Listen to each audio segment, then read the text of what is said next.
We are the greatest and strongest group of women ever formed. Of women, by women, and for women. We ought to be watchers of the skies with the widest vision, the deepest sympathy, the most sensitive outreach, the longest view ahead, and the most limitless courage. We ought to be inclusive, inspiring, prophetic.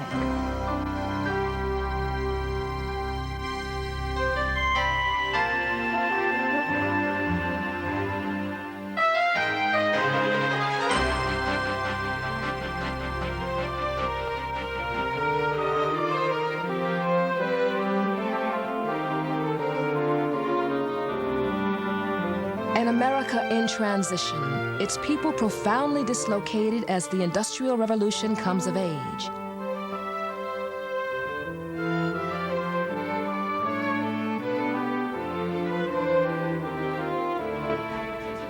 Women who had to earn their living poured into the mushrooming cities to find work in shops, mills, and factories. The living conditions were deplorable, and the new entrepreneurs were only too ready to exploit those with scant education, few skills, and no voice. In this climate, 35 women met in New York to talk about what they could do. An idea took root. Together, women could help other women, fight the growing inequities, and speak for those who could not speak for themselves. In Boston, a year later, another group of women gathered for the same purpose. They gave the new association an identity that would mobilize women across the country and eventually the world. The Young Women's Christian Association.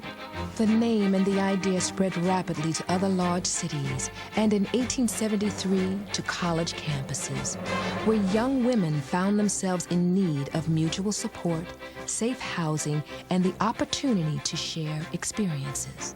These pioneering associations became a women's movement, a force that in fulfilling its mission to put women first would change the world.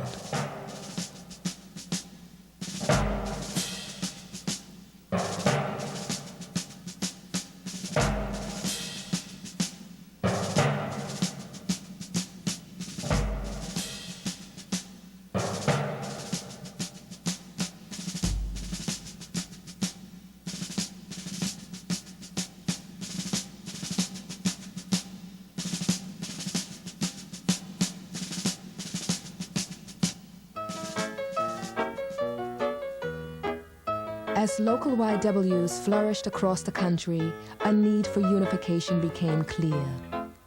In 1906, through the leadership of Miss Grace Dodge, the National YWCA was formed. As first president, Miss Dodge brought to the new association a humanitarian spirit and a prophetic vision. We have to lay the foundations, not for 1 year or 2, but for 50 years. Our great movement is going to live for centuries. We have to look at what thousands of girls will want or need in the future.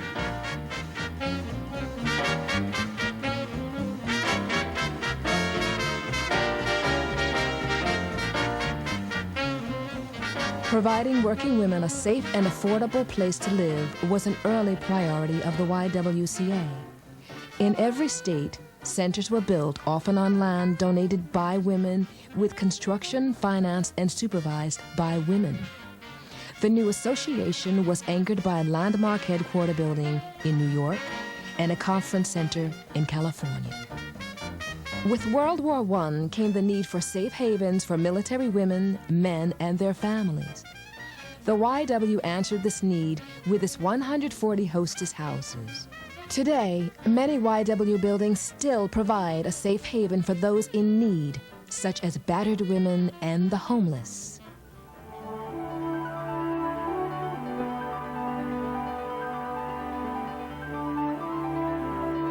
Believing that a strong body is essential to a full life, the YW pioneered athletic programs that have benefited thousands of women.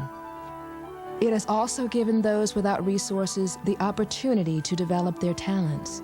Today's sports advocacy program, which serves inner-city girls, continues this commitment. From the early days, the YW has also acted to support sex education, family planning, and health care. Today, this commitment is reflected in the YW's Encore program with the Center for Disease Control and Prevention and the YW's advocacy of women's rights to reproductive choice and lifestyle preference.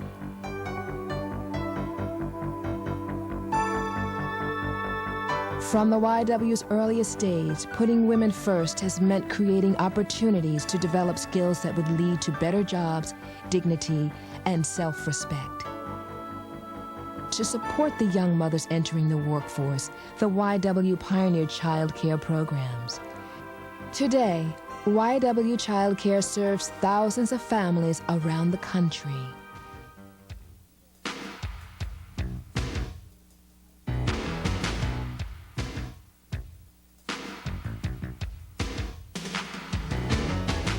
In the early 1900s, as is often the case today, women received less pay and were given less protection than men from unscrupulous employers. At the first YWCA National Convention in 1906, these inequities were addressed. These conditions must be remedied, and the association must do it. Such a body of women cannot be ignored. It will surely be able to influence legislation and in countless ways to control civic, social, and industrial conditions which affect the life of the woman who works.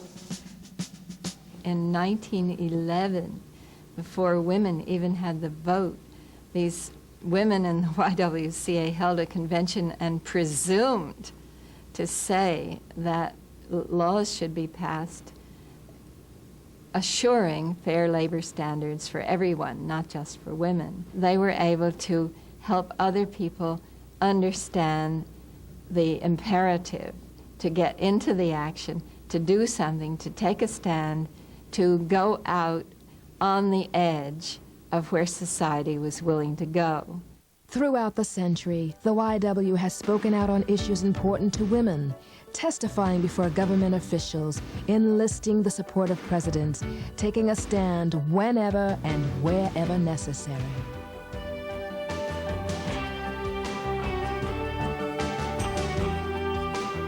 From its founding, the YW has been an inclusive organization. As the 20th century progressed, membership among Black and immigrant women grew dramatically. With the diversity, the YW became increasingly aware that its own members were facing racial discrimination. In 1946, the YW's interracial charter formalized the association's stance against discrimination of any kind. Whenever there is injustice on the basis of race, whether in the community, the nation, or the world, our protest must be clear and our labor for its removal vigorous and steady. In 1965, against a backdrop of growing civil rights tensions, the YW took the bold step of establishing the Office for Racial Justice. Renowned civil rights activist Dr. Dorothy Height was named the office's first director. Dorothy Height began to help us to confront the issues that existed between Black and white, and we began to learn how to deal with these issues. And this was in the 60s. And at the time of the Great March on Washington, the YWCA took a giant step forward and participated in the March on Washington. Embracing diversity, standing up for economic, racial, and social justice, these have been and continue to be a YWCA legacy.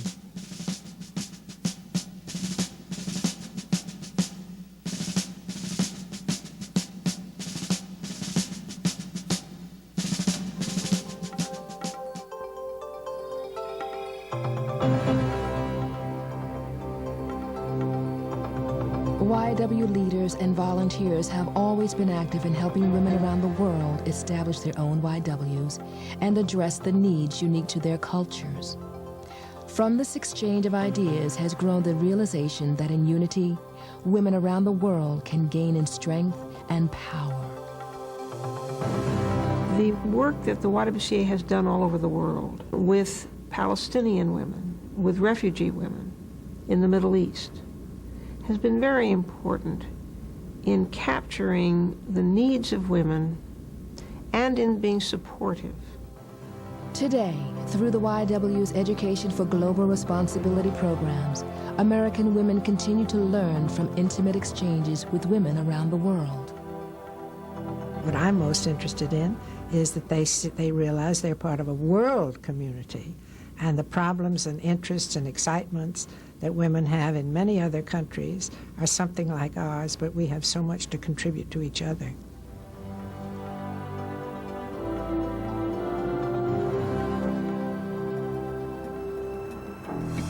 The YW has always known that it takes knowledge, skills, and determination to make changes happen. The YW's convention process, bringing local YW representatives together every 3 years, is itself a training ground for leadership. One of the reasons I decided to come to law school was because of my involvement with the YW. The projects we did relating to racial justice and civil rights, I felt so strongly about those that I thought I want to devote my life doing that and using the law as an instrument for social change. So in effect, the YWCA's agenda has now become my agenda.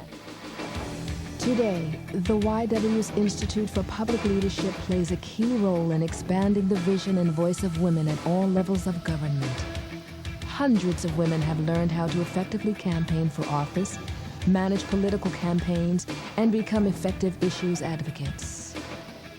The issues that really need to be talked about and to be understood are those that are going to require the most advocacy. And advocacy can truly make a difference in making the changes that are going to be needed so that women will have the power and the support to face the challenges that are out there in the real world for them.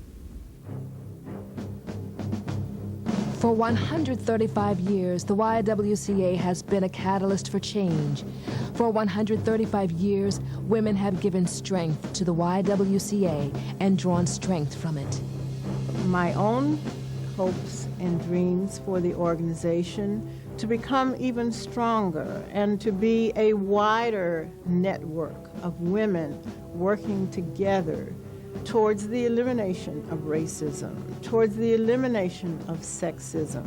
That's what hooks us in for a lifetime and keeps us wanting to participate is our commitment and our mission and our purpose. The YWCA has a really vital role to play in the changing landscape of what it's like to be a woman entering the 21st century. We're women, and we know what we want, and we know that we've got to learn how to get it. Of women, by women, and for women. For 135 years, the YWCA has been a beacon for all women. And in unity of vision and purpose, the YWCA will help women meet the challenges of the next 135 years.